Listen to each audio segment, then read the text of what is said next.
Bismillahirrahmanirrahim. Assalamualaikum warahmatullahi wabarakatuh.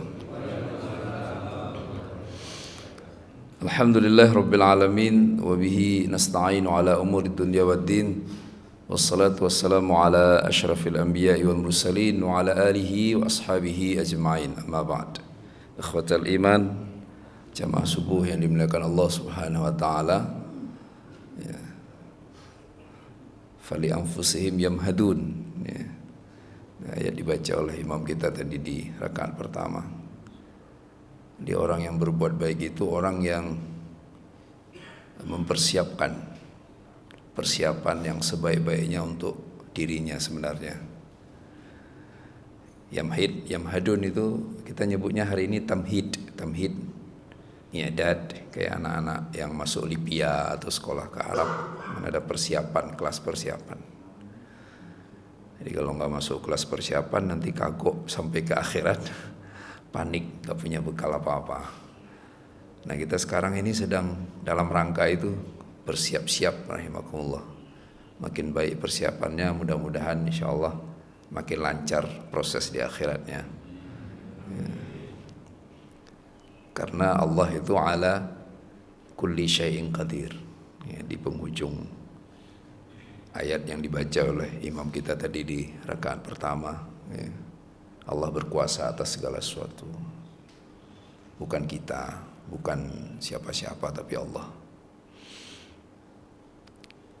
Dilanjutkan sama imam kita di rakaat kedua yang mengingatkan kita semua dan sangat menyentuh, ya. Khalaqakum min dha'fin.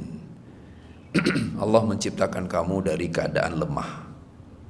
Cairan itu kan lemah, bisa apa cairan? Min ba'di dha'fin quwwatan. Dari lemah itu Allah ubah menjadi kuat. Setelah merasa kuat dan memang kelihatannya kuat, min ba'di quwwatin dha'fa. Allah ubah lagi dari kuat jadi lemah. Nah, lemah yang terakhir ini bukan lemah biasa, wasyaibah, dan beruban. Jadi, rahimakumullah, masya Allah, ya. Enak sekali antum sholat subuh di sini, nikmatnya. Kita diingatkan, dinasihati sama Allah Subhanahu wa taala bahwa oke lah kita sekarang merasa kuat, tapi kan aslinya kita dari lemah. Jadi silahkan saja, misalnya mungkin seandainya ada anak-anak yang ikut sholat di sini, dia mungkin masih merasa lemah, bergantung sama orang tua. Tapi suatu hari dia akan dikuatkan oleh Allah. Maka dia harus optimis. Optimis karena yakin sama Allah, bukan optimis karena yakin sama dirinya sendiri. Karena kita nggak pernah menciptakan diri kita sendiri. Jadi percaya diri karena yakin sama Allah. Yang di sini sedang kuat-kuatnya, sedang aktif-aktifnya, maka dibacakan ayat ini langsung sadar juga, tidak akan lama setelah itu akan kembali ke kondisi lemahnya. Dan begitu kembali ke kondisi lemah, bukan kondisi lemah biasa, kondisi lemah yang beruban. Ulama panjang sekali menafsirkan kata-kata syaibah ini, bapak-bapak, dalam kitab tafsir itu. Kenapa Allah harus nyebut uban? Kenapa enggak tulang yang melemah? Kenapa enggak badan? Kan indikator kelemahan itu tidak hanya pada uban, justru tidak sedikit yang beruban makin jadi, kan, makin semangat, makin olahraga, makin, saya nggak pengen lanjutkan lah, ya. Kadang-kadang kalau kita baca Al-Quran itu jadi kediam kita, ini apa maunya Allah, kenapa nyebut uban? Banyak yang kadang beruban lebih kuat dari yang belum beruban, rahimakumullah. Ternyata Allah SWT ingin ingatkan soal dosa. Kenapa dilarang cabut uban? Karena makin banyak uban, makin banyak dosa yang diampuni. Masya Allah. Maka nggak usah dicat pak rambutnya, biarin aja. Nah, kalau diganti warna nanti kan dosanya nggak jadi diampuni. Masya Allah, nikmat. Dan kemudian imamnya sampai ke ayat wa qala alladzina utul ilma wal iman, berkata orang-orang yang dapat ilmu dan iman. Masya Allah. Ini kayak ketemu cintanya. Saya baru kemarin baca itu sebuah buku tentang paduan ilmu dan iman. Ini imamnya baca ayat itu. Kita nggak cukup ilmu saja, bisa salah jalan. Kurang apa mereka yang tinggal di barat, ya, ilmunya luar biasa, kalah jauh kita, tapi tanpa iman maka hidupnya kehilangan arah. Sebagaimana kurang apa saudara-saudara kita yang sama-sama beriman dalam hal imannya, luar biasa yakin sama Allah, tapi kemudian tiba-tiba nggak peduli sama ilmu, maka juga gagal dalam hidupnya. Maka ini paduannya Bapak-bapak. Nah, kita hadirkan dalam diri semua anak-anak kita atau Bapak-bapak yang sudah punya cucu, selain ilmu juga iman. Maka jangan pernah ada dikotomi antara ilmu agama dengan ilmu non agama, nggak penting sama sekali. Bebas ilmunya apapun, tapi giring agar membaca ilmu dengan perspektif Iqra bismi rabbikal ladzi khalaq. Bacalah dengan nama Rabbmu yang menciptakan. Sehingga ilmu menambah iman, iman mendorong kita untuk menambah ilmu, rahimakumullah. Begitu bertemu dalam diri seseorang ilmu dan iman, maka pasti menyenangkan, rahimakumullah. Enggak mungkin putus asa, sangat optimis menjalani kehidupan di tengah resiko sebesar apapun. Kenapa? Karena yakinnya enggak main-main, yakinnya sama pemilik jagat raya. Apa yang membuatnya takut coba? Sahih. Karena yakin sama Allah, dia tahu Allah akan menolongnya. Selama ia memihak kepada Allah, maka enggak ada yang perlu dikhawatirkan sama sekali. Senang bersahabat dengan orang yang punya iman. Tapi enggak cukup iman saja, nyebelin Pak. Tapi sikapnya salah, caranya salah. Dia hanya tahu iman saja, yakin saja sama Allah. Maka menyenangkan bersahabat dengan orang yang berilmu, tepat dalam memilih kata-kata, tepat dalam bersikap. Dan yang paling senang itu apa? Orang berilmu itu pasti senang diilmui. Diilmui itu dinasehati. Karena kan nasihat itu kontennya ilmu. Kalau orang ilmunya setengah-setengah Bapak, itu dinasehati marah dia. Apaan katanya? Emang saya nggak ngerti. Ya itu menandakan ilmunya nggak ada. Kalau ilmunya banyak, senang kan orang banyak ilmu, senang menuntut ilmu, senang mendapatkan ilmu, maka dinasehati terima. Nah, kita kalau bersahabat dengan teman yang seperti itu, bahagianya luar biasa. Mudah-mudahan Bapak-bapak semua kita dipilih oleh Allah untuk menjadi hamba-hambanya yang beriman dan berilmu insyaallah. Nah, itu mukaddimahnya. Lagi-lagi sebenarnya sudah cukup itu, dengar aja kita kan sholat subuh, nggak perlu ngaji lagi Pak. Kita tinggal siapkan sarapan aja. Kajiannya surah Al-Hajj. Nah, temanya Pak Kis lama sekali, hampir berapa? 2 pekan, 3 pekan beliau nanya temanya.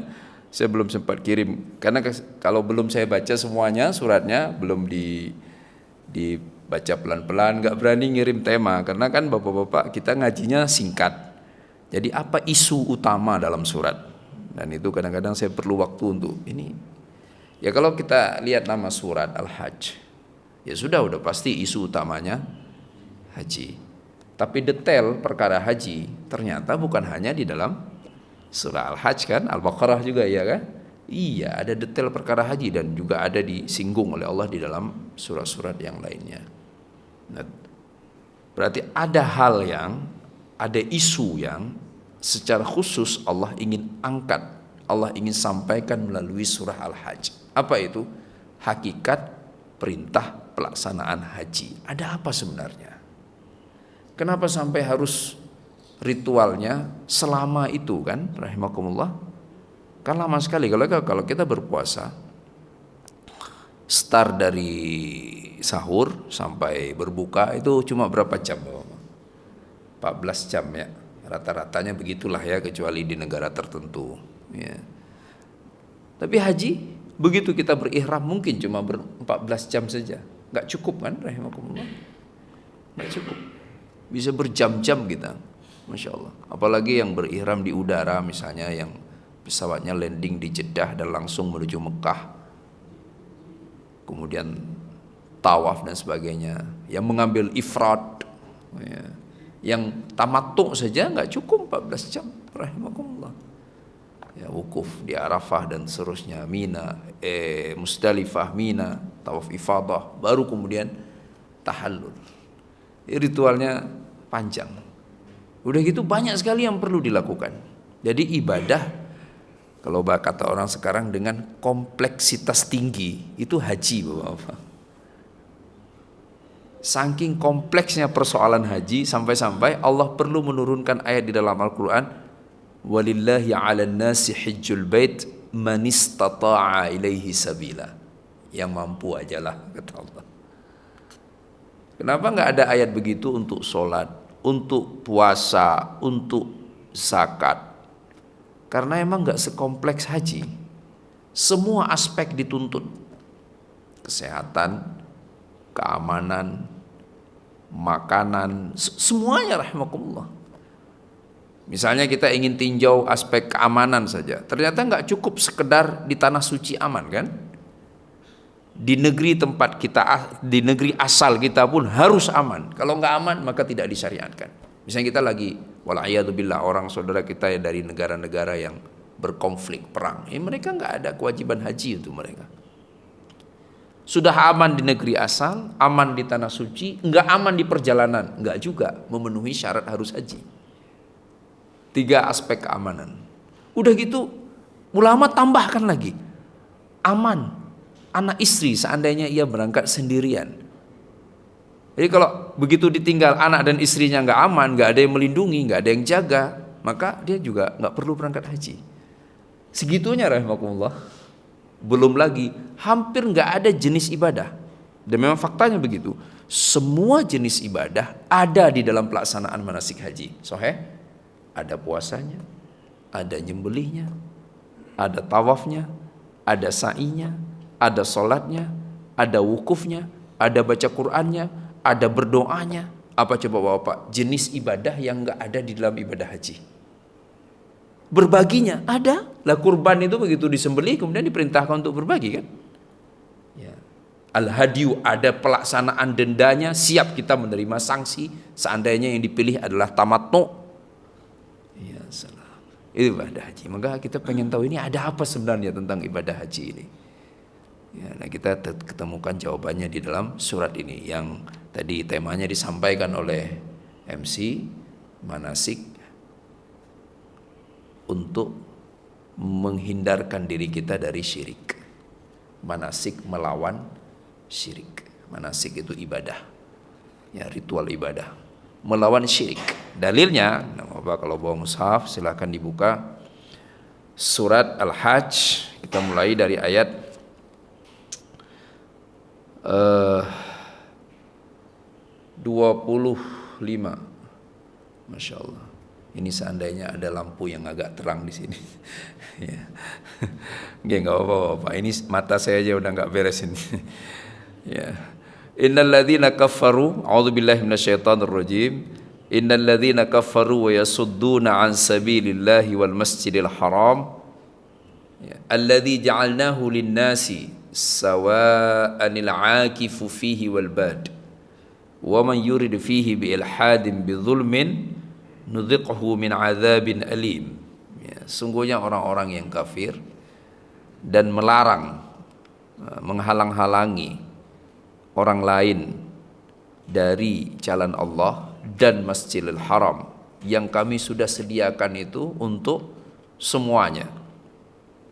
Maka barang siapa yang ingin melakukan kezoliman, nudhiqhu min adzabin alim, kami akan membuat ia merasakan azab yang berat. Masya Allah. Ini kita mulai dari ayat ini rahimahullah, ayat ke 25. Orang-orang yang kafir. Bapak, isu kekafiran ini kan luar biasa. Ya. Apa sih esensinya? Kufur itu lawan syukur. Kalau kufur berarti pasti karena tidak syukur, tidak berterima kasih. Makna kufur menutup diri.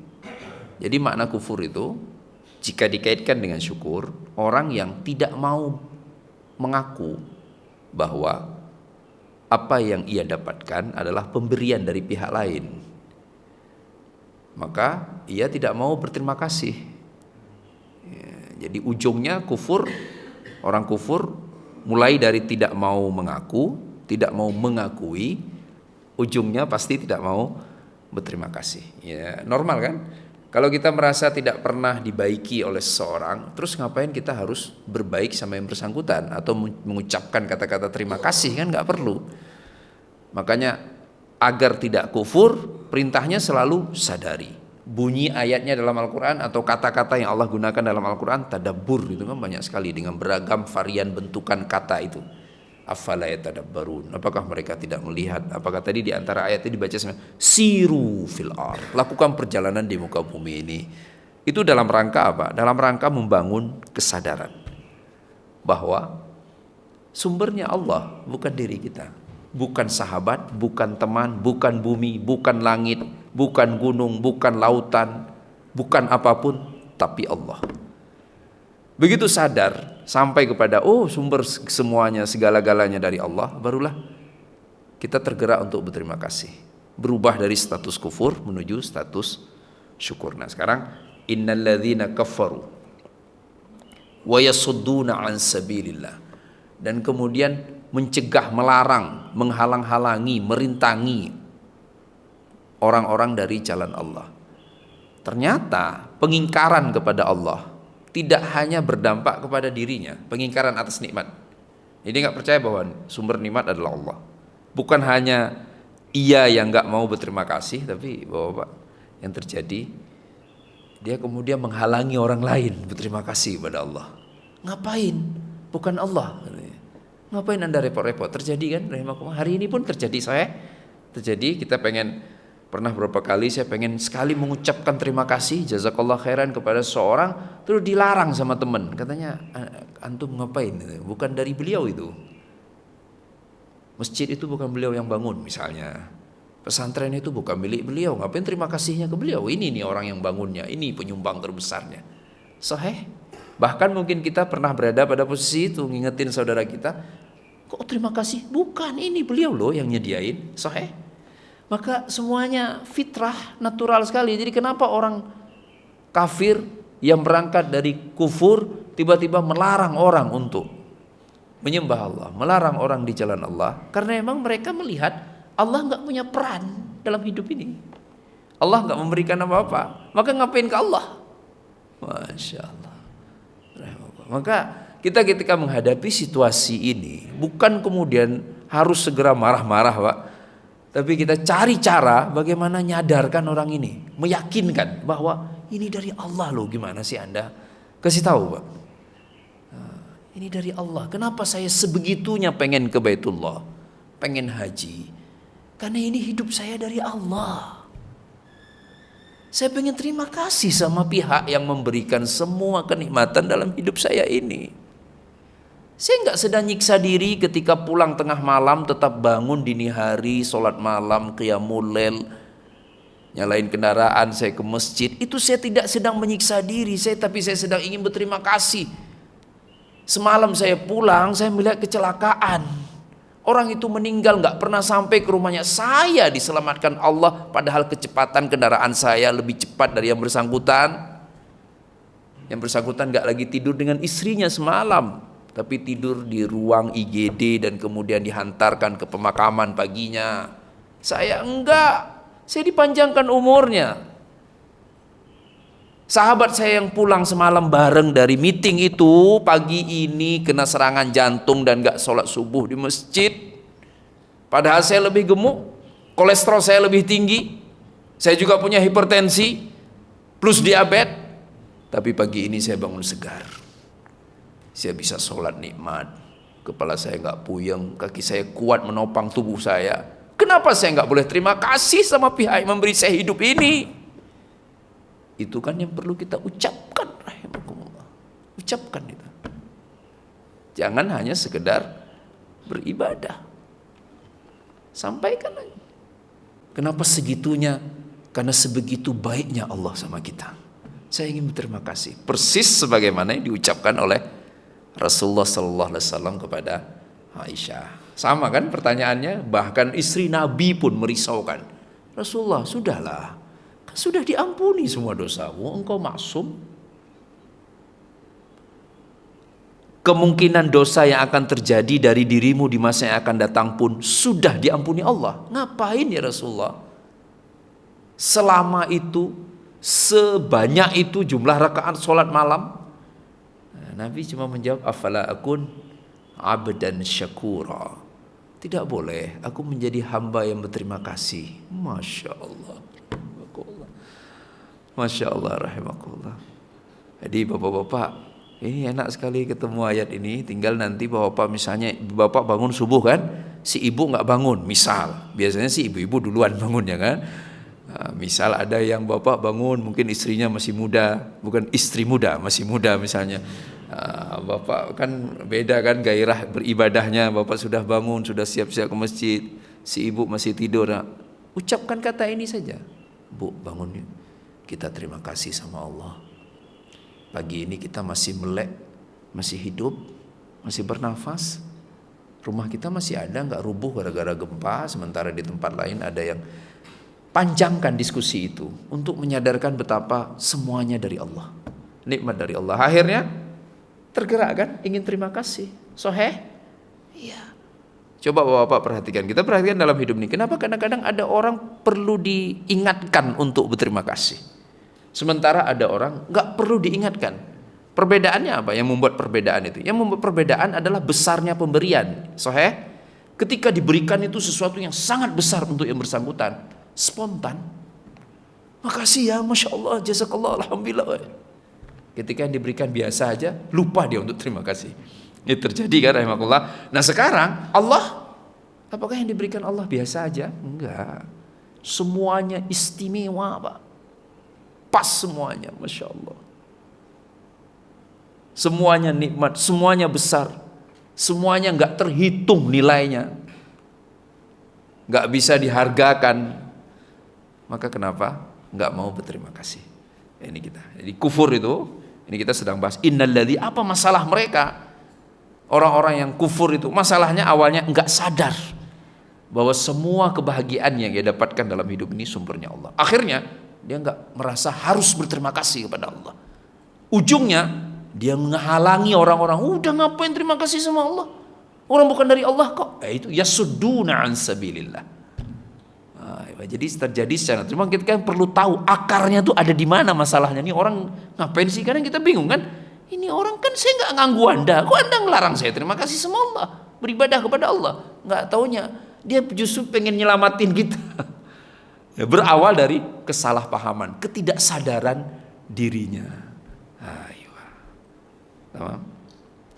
Mungkin bapak-bapak masih ingat dulu sekali ya. Nggak dulu-dulu banget ya, sekitar mungkin baru-baru Pak Polisi ngewajibin helm Pak. Dulu kan belum wajib helm kan. Itu saya di kampung di Aceh Pak, tahu sendiri kan orang malas pakai helm kan.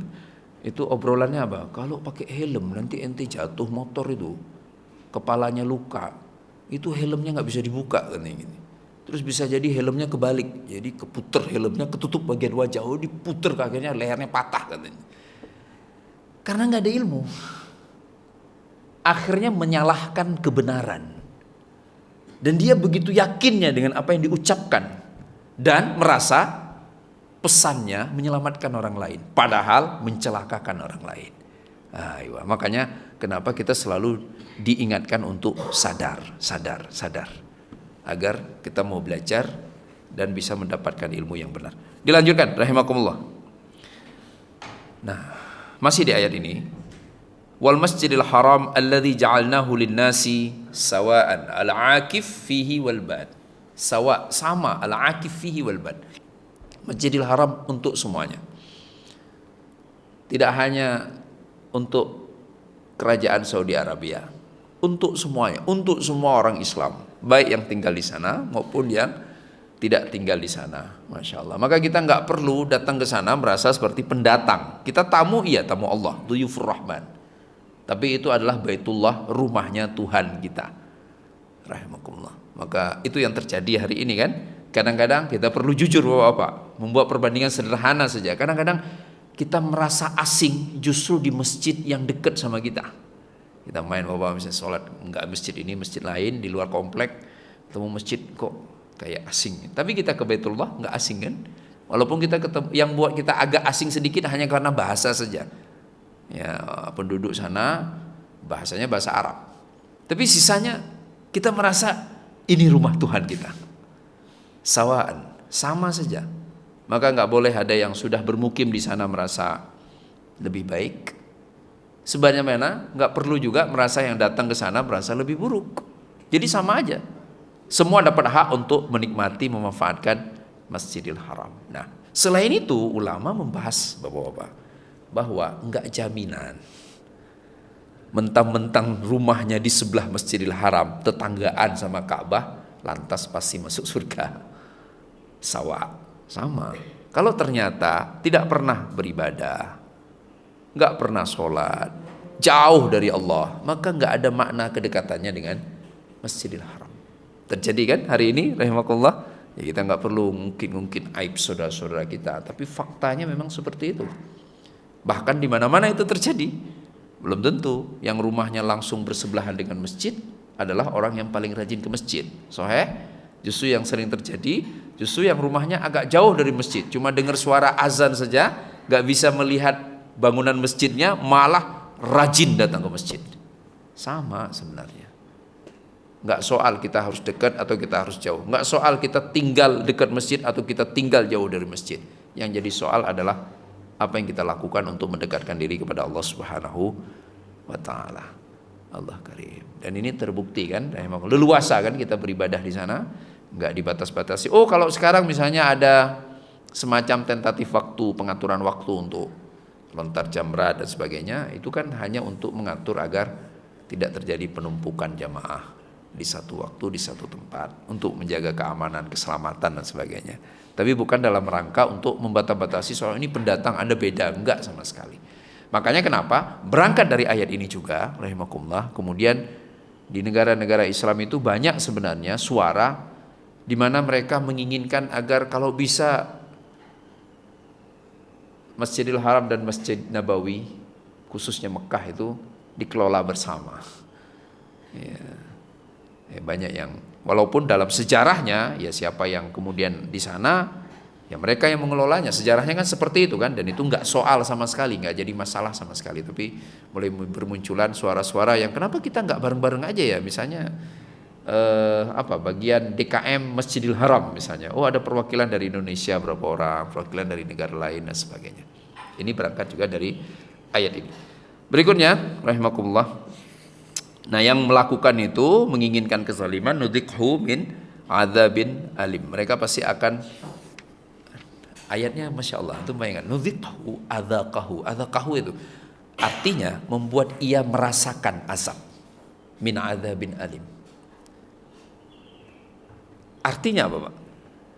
Semua kita ini menghadapi ujian, tapi ada yang merasa sedang diuji, ada yang merasa tidak sedang diuji. Kita semua menghadapi kesulitan dalam hidup ini. Nggak ada orang tanpa kesulitan. Tapi ada yang merasa kesulitan, ada yang merasa tidak sulit.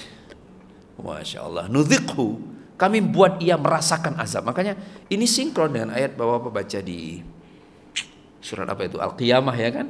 Yang kulitnya diganti. Kenapa harus ada kulit? Ternyata dengan kulitlah penghuni neraka kelak merasakan betapa beratnya, pedihnya siksaan api neraka. Masya Allah, itu Allah membuat kita merasakan azab itu. Jadi orang ngelihat nggak ada azab. Itu yang terjadi hari ini Soheh. Kita ngelihat orang kayaknya bahagia banget, nggak ada masalah, happy, nggak taunya hidup dalam azab. Allah yang membuatnya merasakan hidup dalam azab. Nah, rahimakumullah, lagi-lagi Allah Subhanahu wa Ta'ala. Maka yang dekat sama Allah, nggak mungkinlah Allah membiarkan kita merasakan kesulitan. Kesulitan pasti, cobaan pasti, ujian pasti.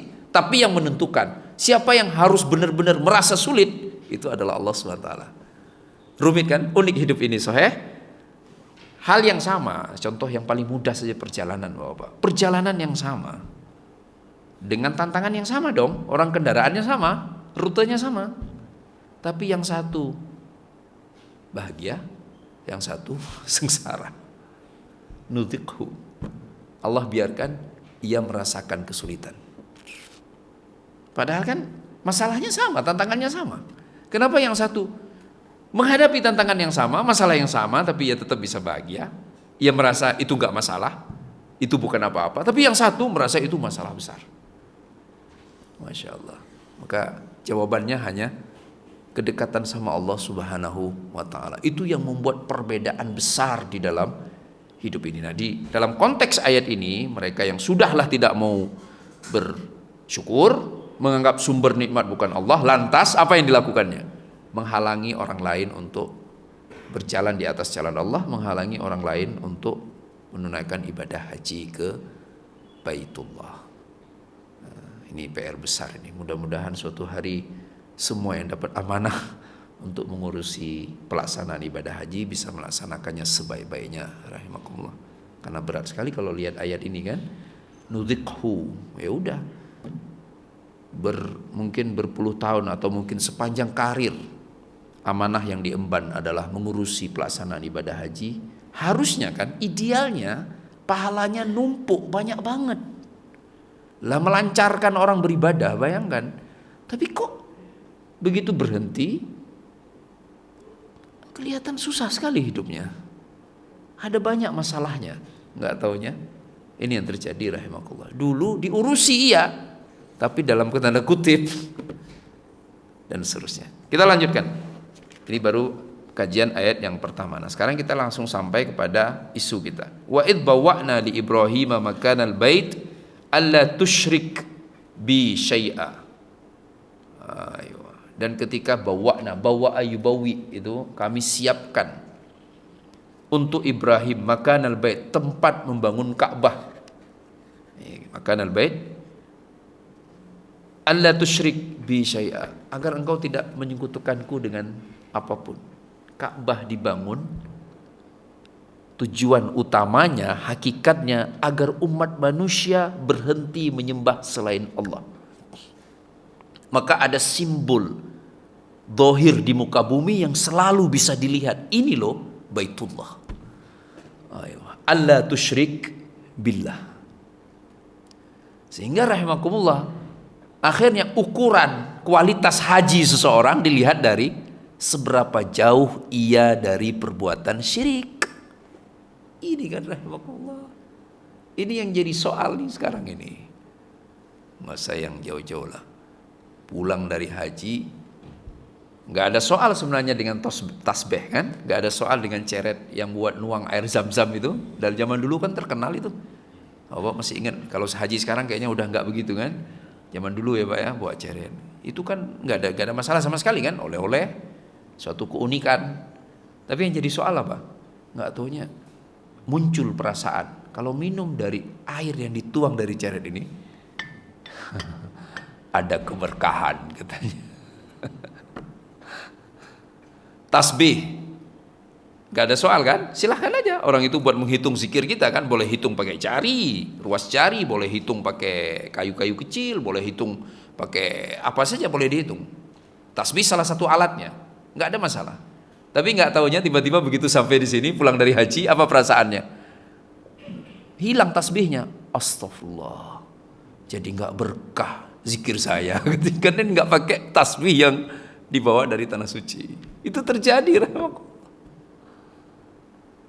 itu terjadi hari ini. Bukankah itu masuk kategori syirik khafi, syirik yang tersembunyi, syirik perasaan, menggantungkan suatu keistimewaan pada benda yang tidak diistimewakan oleh Allah. Masya Allah. Jadi mudahnya apa rahimakumullah, kalau kita ngerti haji itu Hajar Aswad, Umar bin Khattab ya. Seandainya dulu Nabi tidak menciummu, aku tidak akan menciummu. Segitunya. Padahal boleh saja logika ciuman itu dilanjutkan kan. Wahai batu suci, pastilah engkau luar biasa. Maka kami umat Muhammad disunnahkan menciummu. Berikanlah kemudahan untukku. Normal gak Pak kalau ngomong gitu ke Hajar Aswad? Logika sesat kita mengatakan normal kan? Minta sama batu. Kenapa? Lah batu itu kita cium kok. Nabi cium. Berarti kan istimewa. Sebagaimana aku menciummu wahai batu, jagalah cintaku kepada istriku. Boleh nggak ngomong gitu? Haram kan? Jatuhnya syirik. Maka segitu tegasnya perbedaan antara melaksanakan apa yang diperintahkan dengan mengendalikan perasaan. Jadi perasaannya nggak boleh dilanjutkan. Karena perasaan itu tidak pernah dibimbing, diarahkan, diteladankan oleh Rasulullah SAW yang aneh-aneh itu. Syirk, wala tusyrik bi, jangan engkau syirik kepadaku. Ka'bah ini Baitullah, jangan duakan aku dengan apapun. Ketika berharap hanya kepadaku. Ketika menyembah, hanya menyembahku. Ketika meminta, hanya meminta kepadaku. Masya Allah. Ujungnya di antara kesimpulan besar yang dibuat oleh ulama tauhid tentang tauhid itu adalah, jika baik sumbernya Allah, jika buruk pun itu adalah apa yang ditakdirkan oleh Allah. Maka jika baik saya harus lebih baik lagi, jika buruk saya harus segera evaluasi diri. Karena Allah menakdirkan keburukan itu pasti karena ada kesalahan yang saya lakukan. Begitu kan bimbingan dari Rasulullah sallallahu alaihi wasallam.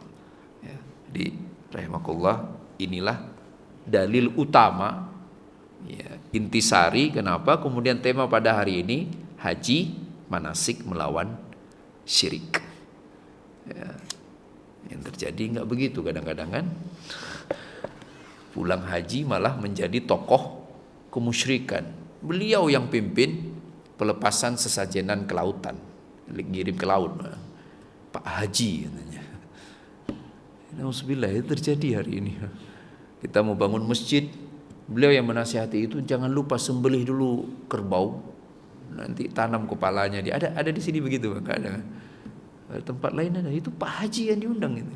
Sudah melaksanakan haji. Mau bangun jembatan juga begitu kan, biar nggak cepat rubuh dan seterusnya. Padahal haji itu agar kita tidak syirik. Berikutnya, alla tusyrik bi syai'a wa tahhir baitiya lit-ta'ifin wal qa'imin wa ruk'is sujud. Sucikanlah rumahku untuk orang yang tawaf, untuk orang yang melaksanakan salat, untuk orang yang ruku', untuk orang yang sujud. Lit-ta'ifin wal qa'imin wa ruk'i as-sujud. Bahkan Ka'bah setelah tawaf maka langsung salat. Allah cuma nyebut tawaf saja kan, ta'ifin, tapi sisanya untuk sholat, qa'imin, ruk'a, sujud. Itu kan semua ritual di dalam sholat. Maka rahimakumullah, setelah tadi perasaannya bahwa haji ini ritualnya jika dilakukan semuanya dengan benar akan menghindarkan kita dari syirik seharusnya, maka kemudian apa yang membuat haji kita berkelas dan berkualitas? Kualitas sholatnya. Ayo, ini yang paling berat. Harusnya Bapak-bapak bayangkan, kan beda kalau sekarang, kalaupun ada masjid dibikin ornamen pintu Ka'bah, ada kan sekarang gitu kan, mungkin biar jamaahnya merasa seolah-olah sholat di depan Masjidil Haram misalnya kan, di depan Ka'bah. Tapi bayangkan ketika kita sholat beneran ada Ka'bah di depan kita, harusnya kan suasana hati lebih mudah untuk konsentrasi khusyuk.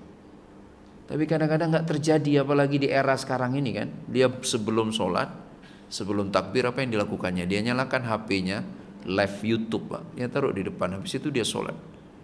Habis itu dia tulis caption di bawah live YouTube itu, betapa khusyuknya sholat di depan Ka'bah. Gimana ceritanya khusyuk, orang dia rekam? Semua gerakan dalam sholatnya udah kepura-puraan kan, biar bagus rekaman videonya. Mana ada lagi karena Allah. Itu terjadi, akhirnya bermasalah. Lagi-lagi kemudian langsung Allah kaitkan dengan kualitas salat. Kita lanjutkan. Wa'adzin fin nasi bil haji ya'tuka rijalan wa ala kulli dhamirin ya'tina min kulli fajjin 'amiq. Perintah Allah kepada Nabiullah Ibrahim, wa'adzin, umumkan kepada manusia agar mereka datang untuk melaksanakan ibadah haji, baik dengan berjalan kaki ataupun dengan menunggangi unta-unta yang kurus. Nah, pertanyaannya Bapak, emang Allah nggak tahu ada orang pergi haji naik kapal laut? Kenapa nggak disebut di situ kapal laut, pesawat? Oh, Allah nggak tahu, soalnya dulu waktu Allah ciptakan bumi nggak ada rencana akan ada pesawat, ya kan? Kenapa nggak disebut? Kenapa jalan kaki dan unta-unta yang kalau kita baca tafsirnya ulama mengatakan ya unta kurus. Naik kendaraan tapi kendaraan sederhana. Di situ mengandung makna umumkan kepada manusia, ajak mereka, maka mereka pasti akan berjuang untuk melaksanakan ibadah haji. Mereka pasti akan berjuang untuk bisa sampai ke tanah suci. Itu rahimakumullah. Terserah dengan kendaraan apa, dengan cara apa mereka sampai ke sana. Allah karim. Maka perjuangan kan. Kalau baca ayat ini harusnya yang berhaji nggak komplain penerbangan, nggak komplain soal perjalanan, sahih? Karena memang harus diperjuangkan, nggak mudah, rahimakumullah. Itulah wujud bukti kita menerima panggilan dari Nabiullah Ibrahim alaihissalam. Dan Allah sudah gambarkan di dalam ayat. Begitu Allah sebutkan di dalam ayat Al-Quran, berarti kesulitan perjalanan itu akan terus dialami oleh jamaah haji manapun sampai kapanpun, sampai hari kiamat nanti. Nggak ada perjalanan haji itu kayak nggak ada rasa apa-apa tiba-tiba sampai di tanah suci, itu nggak. Nah, bagaimana bisa meyakinkan diri kita tentang ini? Hanya ketika kita yakin bahwa perintah ini sumbernya dari Allah Subhanahu wa Ta'ala. Sebegitu beratnya perjuangan agar tidak syirik, agar hanya menyembah Allah Subhanahu wa Ta'ala.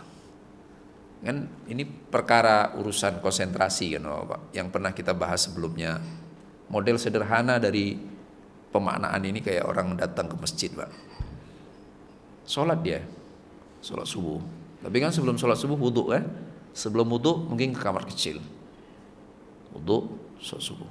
Begitu selesai balik ke kendaraan, ditanya sama, ngobrol kan sama keluarga atau sama temannya, enak nggak sholat masjidnya, enak nggak masjidnya? Jawabannya apa Pak?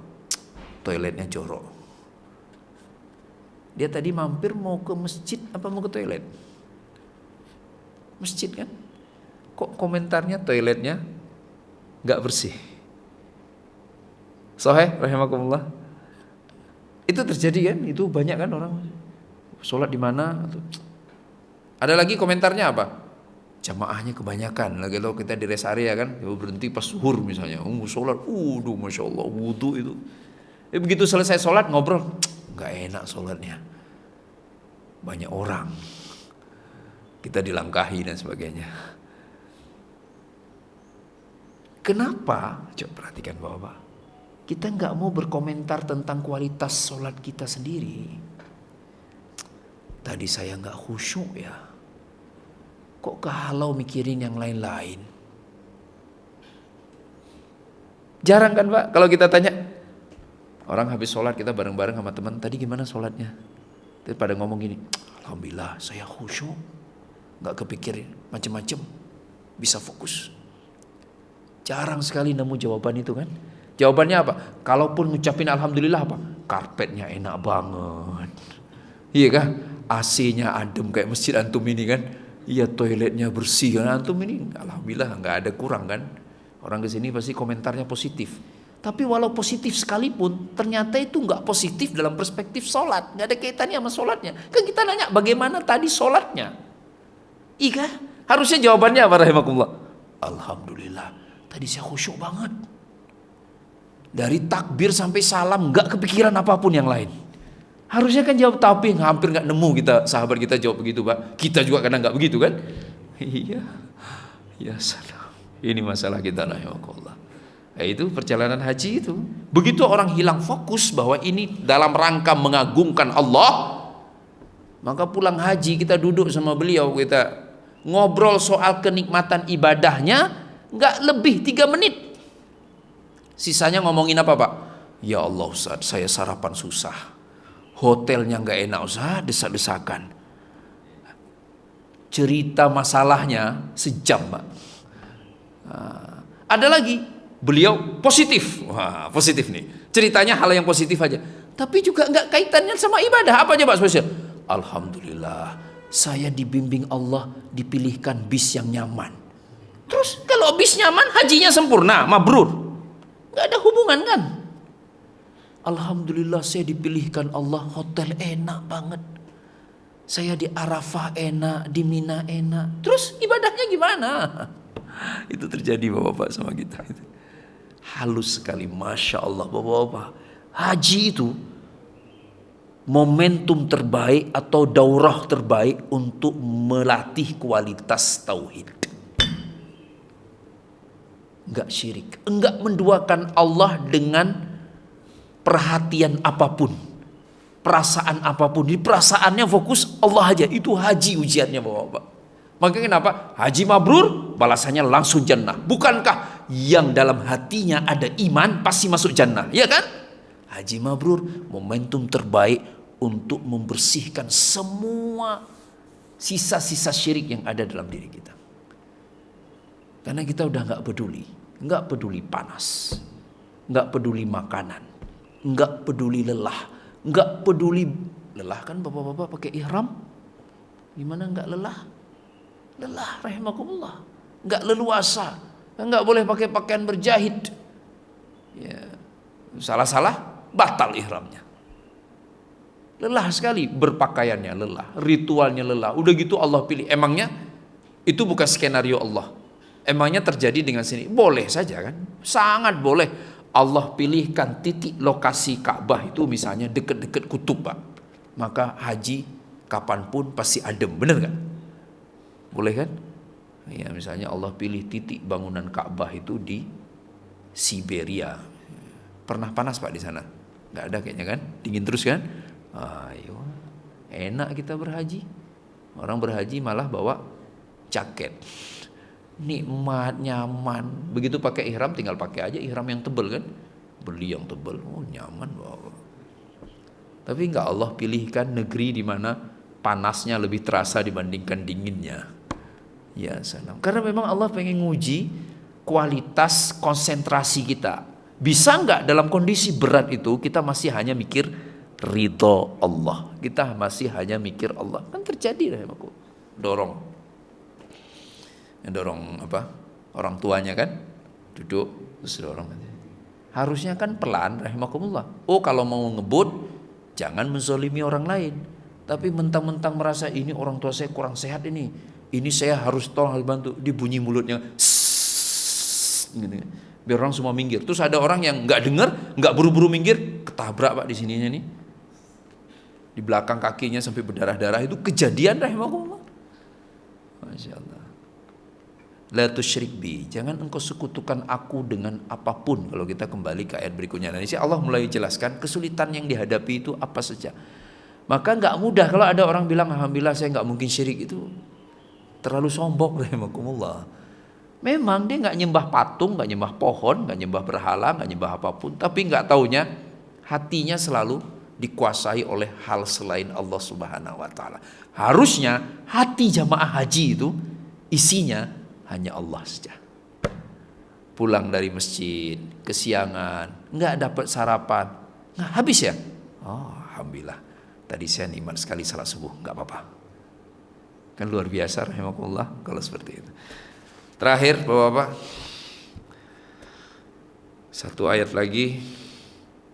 Liyashhadu manafi'a lahum wa yadhkuru ismallahi fi ayyamin ma'lumat ala ma razaqahum min bahimatil an'am fakulu minha wa at'imu al-ba'is al-faqir. Liyashhadu manafi'a lahum, agar mereka menyaksikan, melihat manfaat-manfaat kenikmatan yang sudah Allah berikan untuk mereka, dan agar mereka mengingat Allah, menyebut-nyebut Allah pada hari-hari yang sudah ditentukan. Zikir terbanyak takbir mulai tanggal 10 Idul Adha, 11, 12, 13, 14. Ini instruksinya apa yang harus. Coba Bapak-bapak lihat. Instruksinya nomor satunya liyashhadu manafi'a lahum, agar mereka bisa merasakan manfaat dari apa yang mereka lakukan. Maka ulama mengatakan saat menafsirkan ayat ini, harusnya orang yang menunaikan ibadah haji itu nggak perlu menunggu pulang dulu ke tanah air, ke negerinya sendiri, baru merasakan efek positif dari ibadah hajinya. Harusnya, idealnya sejak hari pertama ia mulai merasakan manfaat itu. Liyashhadu manafi'a lahum. Dimulai dari berangkat, harusnya rahimakumullah, karena kan ingin mengesahkan Allah, ingin menyembah Allah, mulai dari niat bahkan. Harusnya dia merasakan kemudahan demi kemudahan itu. Lagi-lagi yang terjadi hari ini enggak. Kenapa? Karena fokusnya enggak ke Allah. Akhirnya begitu pulang, nah, yang paling gak enak kan dengar kesimpulannya kan Pak. Setelah cerita panjang lebar, walaupun dengan banyak sekali masalah, alhamdulillah saya udah haji lah, udah selesai tugas saya. Jadi nggak berbicara soal manfaat, beda kan? Orang cerita manfaat dengan cerita sekedar melepas tanggung jawab. Sahih? Ya, orang berprofesi saja Bapak-bapak, kalau sekedar cerita tanggung jawab, alhamdulillah, walaupun berat, penting saya udah lakukan.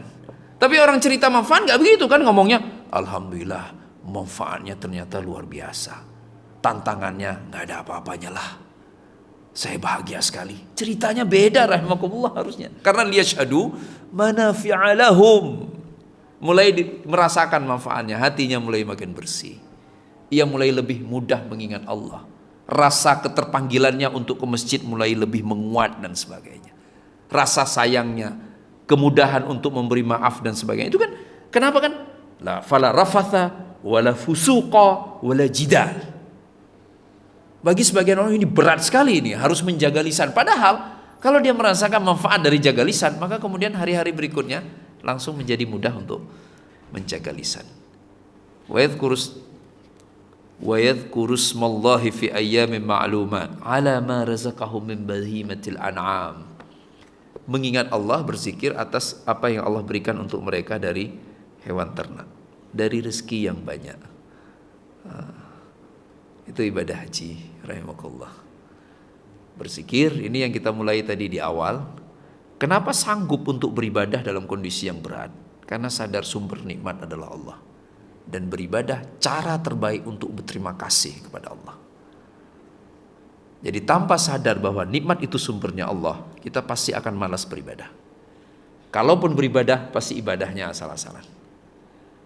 Jadi awali dengan kesadaran ini kan, ala ma razaqahum min bahimatil an'am. Agar mereka mau bertakbir di hari 10, 11, 12, 13, hari Idul Adha dan hari Tasyrik, atas apa yang Allah telah rezekikan untuk mereka dari hewan ternak. Dalam hari ini wujudnya bisa macam-macam. Atas apa yang Allah. Lah kalau nggak pernah sadar bahwa rezeki itu sumbernya Allah, apa mau berzikir? Apa mau bertakbir? Nggak mungkin kan? Maka kita sedih. Atau mungkin kita bertanya-tanya kan? Sering kan Bapak-bapak jelang Idul Adha atau biasanya tuh ustaz-ustaz kita ceritakan tentang bagaimana tradisi bertakbir zaman Nabi. Ada yang 10 hari penuh, mulai dari 1 Zulhijjah, terus bertakbir. Pasar, jalan bertakbir, Allahu Akbar, Allahu Akbar, Allahu Akbar, Allah. Pertanyaannya, kok kita enggak ya? Kita meninggalkan tradisi atau kita tidak termotivasi untuk mentradisikan takbir pada hari-hari istimewa itu? Jawabannya, pilihannya, karena kita tidak termotivasi. Kenapa enggak termotivasi? Karena kita enggak sekuat sahabat Nabi dalam menyadari bahwa sumber nikmat adalah Allah. Itu perbedaannya. Dalam bahasa sekarang orang menyebutnya dengan istilah sensitivitas kita kurang, maka nggak ada respon. Kalau masih sensitif pasti merespon kan. Sensitivitas kita mulai berkurang tentang sumber rezeki rahimakumullah. Kita hanya fokus bagaimana menikmatinya, tapi kita mudah sekali melupakan siapa yang memberikannya. Mudah-mudahan rahimakumullah belajar surah Al-Hajj ini memberikan kepada kita pemahaman yang lebih hakiki, lebih utuh tentang untuk apa kita berhaji. Bahwa berhaji itu adalah dalam rangka untuk mengesahkan Allah SWT. Kenapa sebegitu beratnya ritualnya? Ada banyak sekali yang perlu kita lakukan. Persiapan yang luar biasa rahimakumullah, bahkan jauh lebih mudah belajar sholat, ya kan? Nah, kalau orang mau berangkat haji, misalnya belum pernah umroh, belum pernah haji, pasti manasiknya luar biasa, baca bukunya, bingungnya, dan seterusnya. Ya, belum lagi di sananya, lelahnya dan semuanya. Kenapa? Kenapa itu semua Allah hadirkan? Itu semua Allah hadirkan untuk menguji kualitas iman kita, kualitas tauhid kita kepada Allah SWT. Apakah kemudian kita akan mudah terganggu, terbuyarkan konsentrasi kita karena semua gangguan yang terjadi di sana, atau kita tetap fokus pada Allah Subhanahu wa taala. Mudah-mudahan rahimakumullah yang sudah berhaji, kita kembali bisa mengenang bagaimana ibadahnya. Enggak penting semua aspek yang lainnya. Yang belum, mudah-mudahan bisa dimudahkan untuk berhaji, dan yang sudah pun mudah-mudahan juga dimudahkan lagi untuk berhaji. Ulang lagi, wujudkan apa yang kita pelajari pada hari ini rahimakumullah, bahwa kita berhaji dalam rangka untuk mengesahkan Allah SWT. Yang paling penting adalah Allahnya, yang paling penting adalah ridha Allah Subhanahu wa taala. Demikian kajian kita pada hari ini. Mohon maaf jika ada kesalahan. Mungkin ada satu pertanyaan, Bapak-bapak, ada yang mau ditanyakan tentang materi yang kita bahas hari ini? Cukup ya. Kita tutup dengan kafaratul majlis. Subhanakallahumma bihamdika asyhadu an la ilaha illa anta astaghfiruka wa atubu ilaik. Billahi taufiq wal hidayah. Assalamualaikum warahmatullahi wabarakatuh.